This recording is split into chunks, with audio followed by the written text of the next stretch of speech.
Bienvenidos a Cruce de Palabras por Telesur. Soy Luis Hernández Navarro y hoy nos acompaña en el estudio Darío Salinas. Darío es profesor investigador en la Universidad Iberoamericana en la Ciudad de México, integrante de la Red en Defensa de la Humanidad, parte de Claxo y un gran conocedor de todo lo que sucede tanto en Estados Unidos como en América Latina. Y vamos a conversar con él precisamente de las elecciones venezolanas del pasado 20 de mayo. Darío, muchas gracias por estar con nosotros. Gracias por la posibilidad de compartir estas preocupaciones. Unas elecciones controvertidas, ¿no, Darío? En la que, por un lado, gana por un porcentaje muy amplio Nicolás Maduro, pero por otro lado, un conjunto de naciones organizadas en el Grupo de Lima, en el caso específico de América Latina, ¿verdad? Declaran que no reconocen los resultados. ¿Cómo explicarnos lo controvertido de estos comicios? Sí, unas elecciones controvertidas, pero que está en la cadena de las elecciones que se están desarrollando y se seguirán desarrollando en América Latina y el Caribe.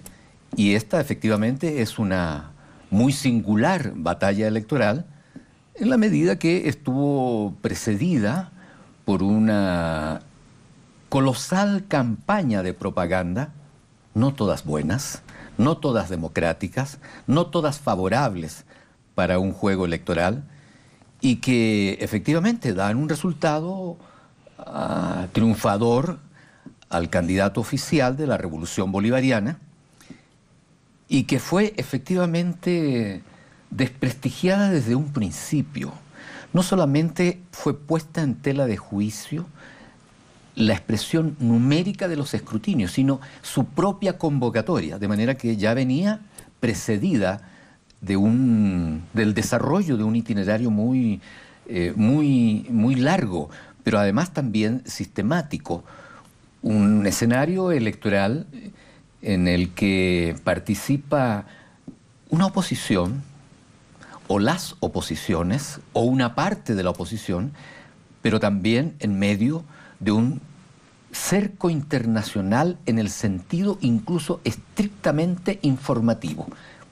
El ciudadano que iba caminando ese día 20, se preguntaba qué pasa en Venezuela, y el ciudadano tenía una información inmediatamente tergiversada. Sesgada, porque con mucha anticipación se ha dicho, a través de estos medios que saben triturar conciencias y que saben construir falsos positivos, se ha dicho que una dictadura hay en Venezuela. Se ha dicho una dictadura que realiza elecciones, paradójicamente una dictadura y que permite protestas. Sí, y que permite justamente protesta y además organización de una campaña de sus propios adversarios. Entonces yo no podía, como otros colegas, dejar de pensar, por ejemplo, ¿qué habríamos dicho si hubiera convocado Pinochet 4 décadas atrás unas elecciones para que ese pueblo incluso se manifestara frente a lo que estaba ocurriendo en aquel entonces, que dicho sea de paso, lo que estaba ocurriendo hace 4 décadas en Chile es muy parecido a lo que está ocurriendo hoy día en Venezuela, en contra de un gobierno constitucionalmente instaurado que desarrolla su vida democrática de acuerdo al diseño que se ha dado soberanamente para poder operar como país independiente.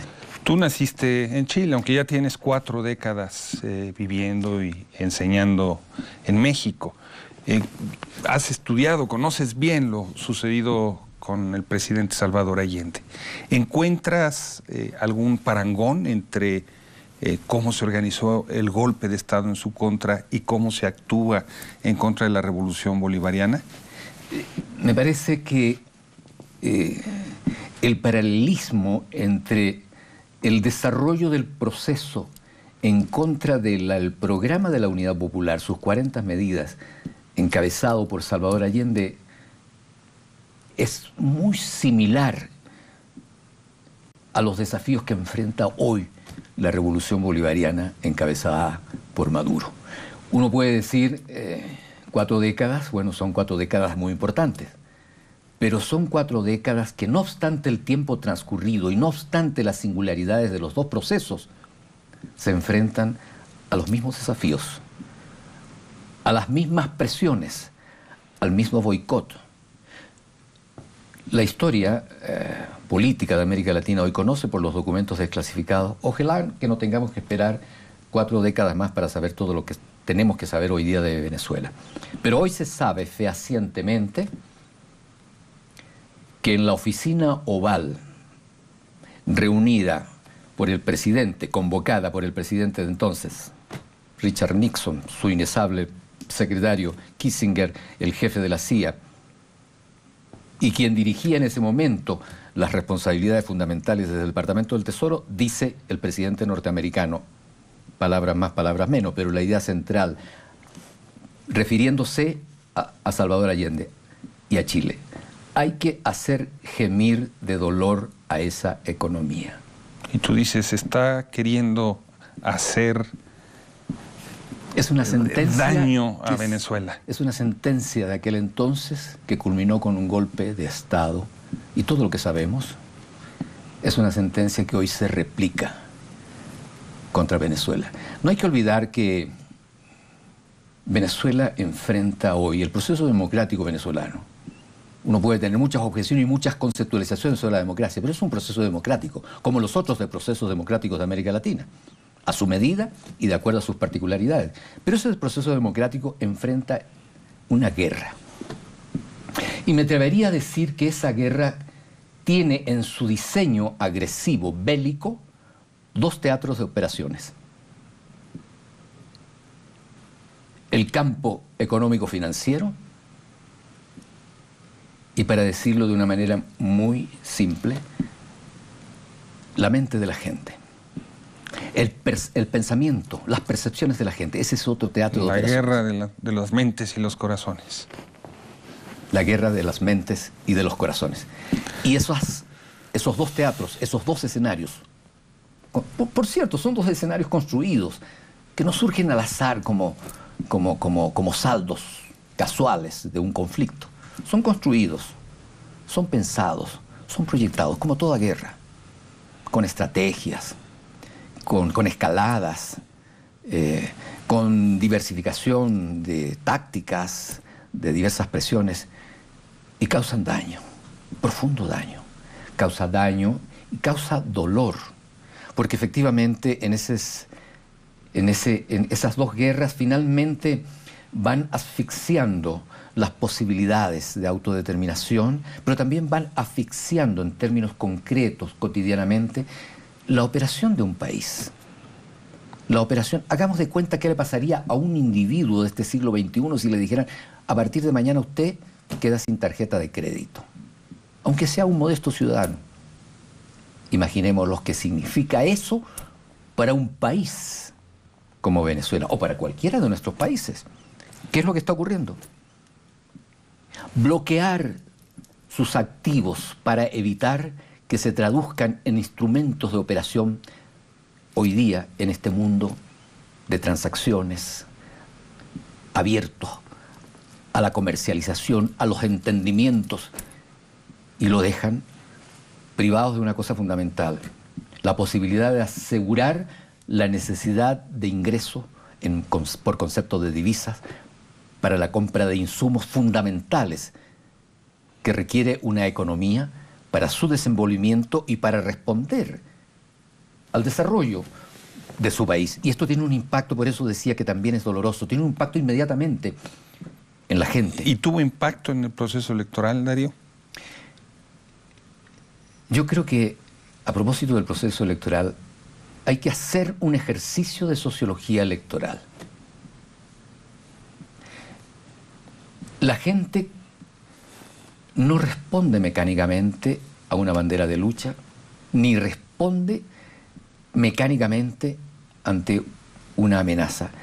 Responde ante el modo en que internamente va procesando la incertidumbre. Y en un país provocado por un desabastecimiento que existe, que es real, inducido, igual que lo hicieron contra Allende, provocado además por necesidades tan elementales. Un ciudadano que un día domingo 20 amanece y no puede tomar el camión para desplazarse al lugar donde debe depositar su voto. Eso pasó en Chile. Lo que conocimos en Chile con un Vilarín, a través del paro de camioneros. Hoy podemos decir, no es idéntico, pero muy parecido, cuando se boicotea la posibilidad de que un ciudadano se desplace de su casa a otro lugar. Y además viva día a día con la incertidumbre de que no va a encontrar el medicamento que requiere el familiar que lo necesita, o el alimento indispensable para su hijo que lo necesita porque no lo va a encontrar. Esto por eso digo, esto es muy importante. Entonces, ¿por qué la oposición tuvo un resultado tan pobre? O sea, bueno, si hay todo este descontento inducido, ¿no se esperaría que se votara en contra de Nicolás Maduro? Sí, en un primer momento uno puede decir, si hay tanto descontento, ¿por qué no castigan al culpable? Uh-huh. Pero este es un tema más delicado.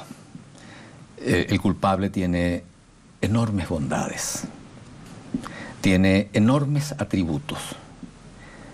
El culpable construido, es decir, esta figura dictatorial construida, plasmada en la figura de Maduro y de su circuito más cercano, que por cierto además están todos sancionados, bueno, tiene varios atributos. Son sobrevivientes de varias batallas. La primera batalla es 2002, un golpe de Estado. Y toda esta arremetida mediática, económica, financiera, viene desde el gobierno de Bush, desde el 2002.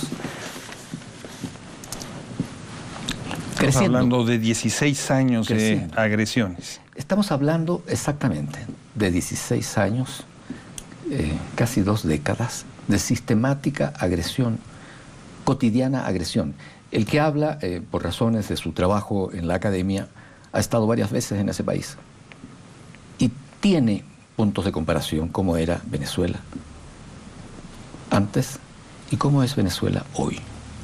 Venezuela hoy es un verdadero laboratorio en términos de construir un proyecto de país, con dificultades, con adversidades, con grandes preguntas incluso no resueltas, con nuevos esquemas incluso en términos de los grandes referentes ideológicos. Por eso digo un laboratorio al que hay que prestarle atención y hay que conocerlo.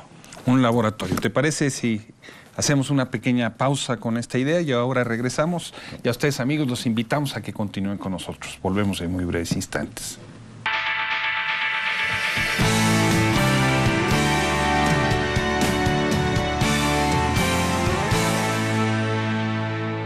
Estamos ya de vuelta en este cruce de palabras, conversando con el profesor Darío Salinas, nacido en Chile, asentado en México desde hace 4 décadas, profesor universitario y un gran conocedor de lo que sucede tanto en Estados Unidos como en América Latina.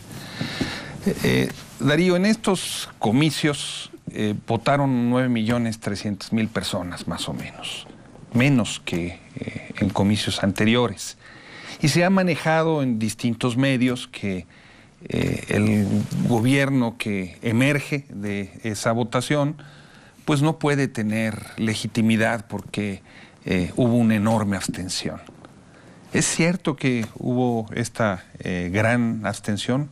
¿Por qué la gente no fue a votar desde tu punto de vista? Sí hubo una abstención relativamente mayor a la que se registra en el historial electoral de Venezuela.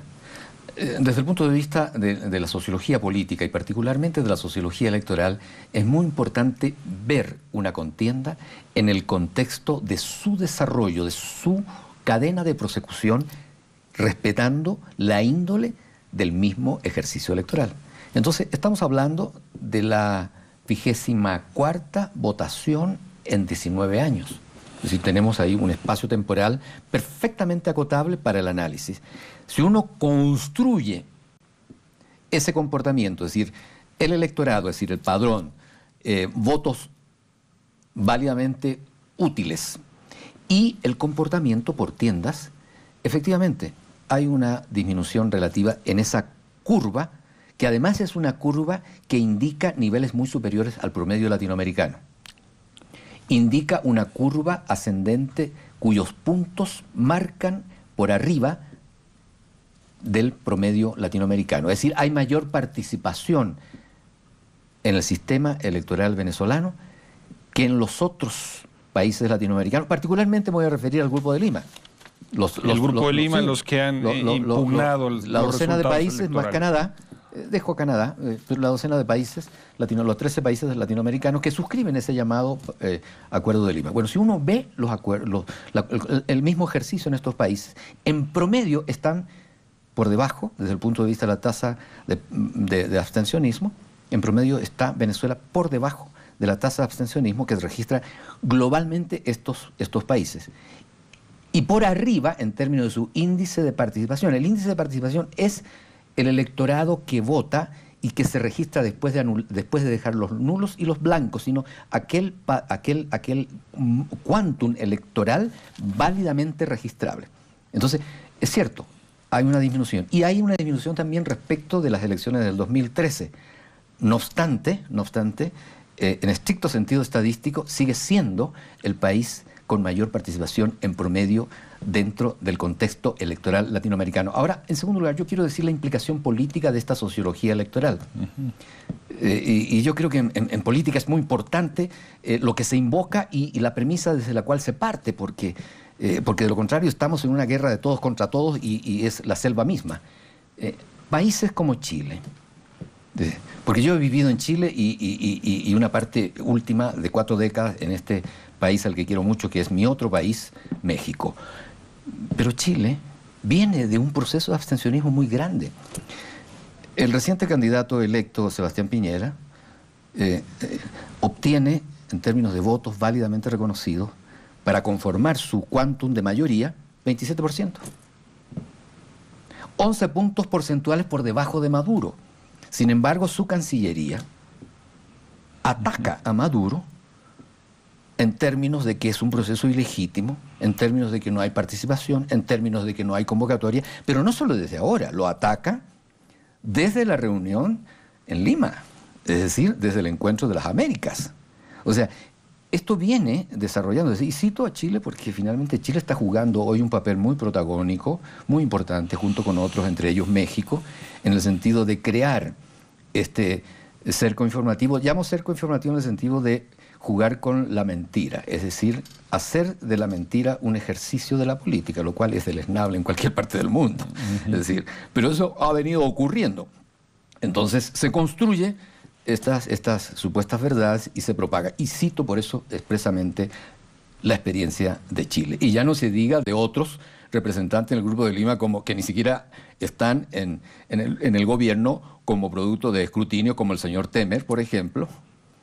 Se ocupa un sillón de Itamaraty, ya sabemos, gracias a al tercio del Parlamento y gracias a otros factores no tan santos, que aquí no viene al caso porque nos llevaría muchísimo tiempo, ni menos el representante en el Grupo de Lima de Honduras.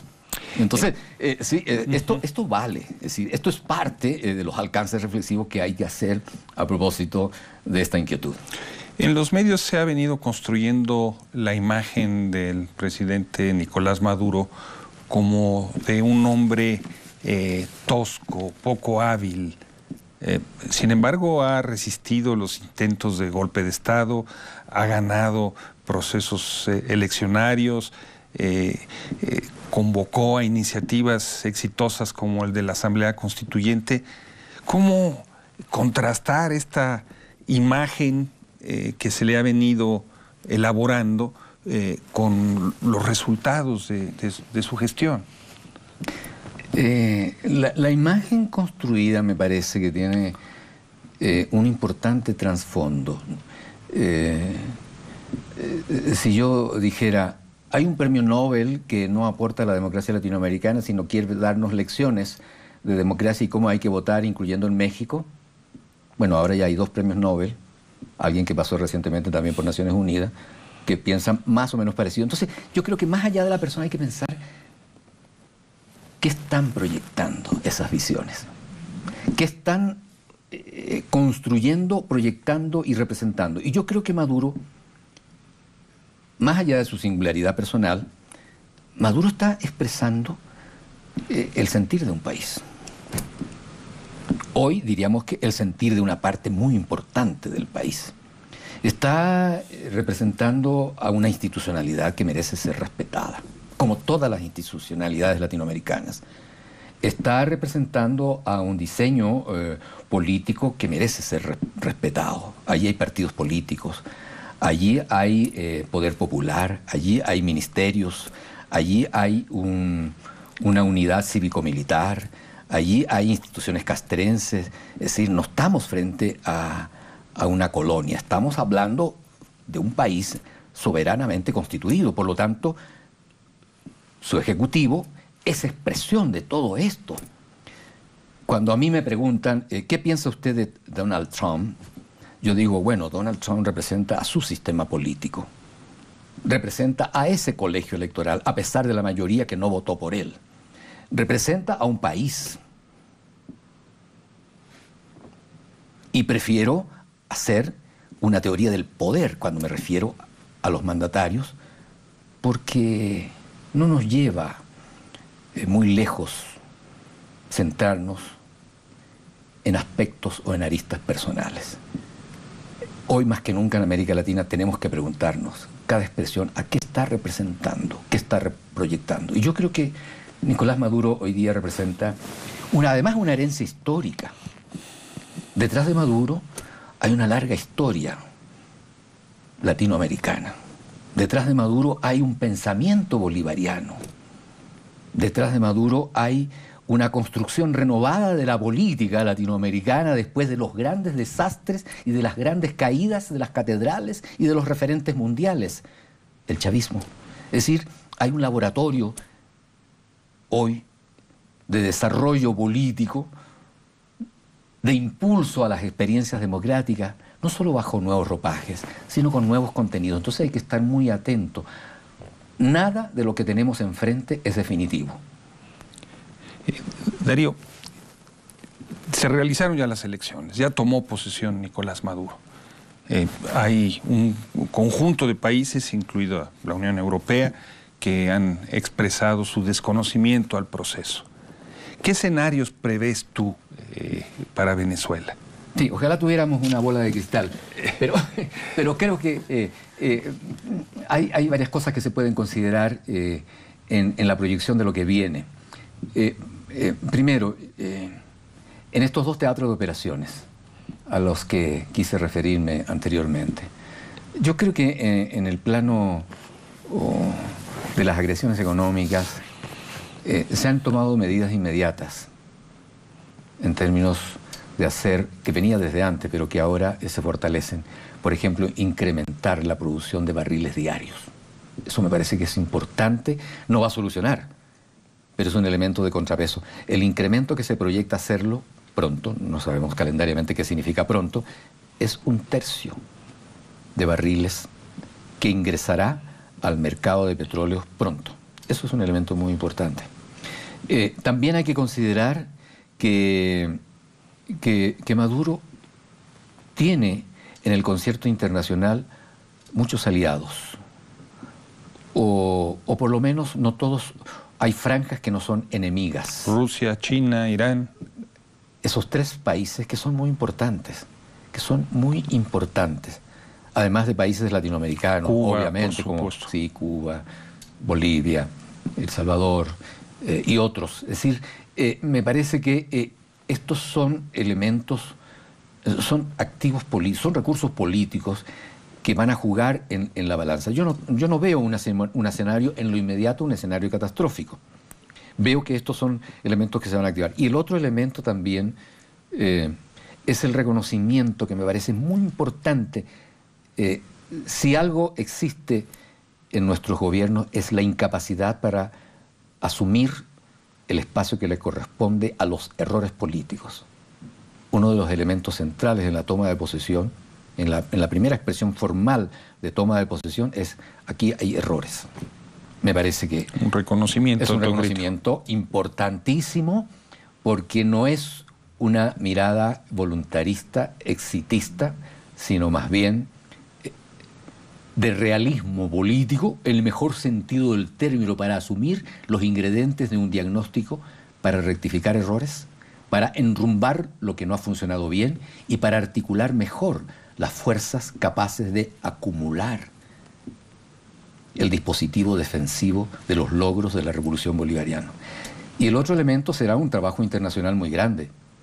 Yo creo que la comunidad latinoamericana, claro, esto es un buen deseo, que en las actuales circunstancias hemisféricas es muy difícil de que pueda enraizarse, pero no está de más decir que cada país debe enfrentar sus problemas en el ejercicio pleno de su soberanía, sin que le digan cómo hay que hacer, sin que le digan por dónde y sin que lo interfieran en sus procesos. Estos elementos que hacen, digamos, a algo que no está pasando por su mejor momento, que es el respeto a la autodeterminación y el poderoso principio de no intervención, que precisamente hoy no vive su mejor momento, creo que no está de más subrayar su importancia.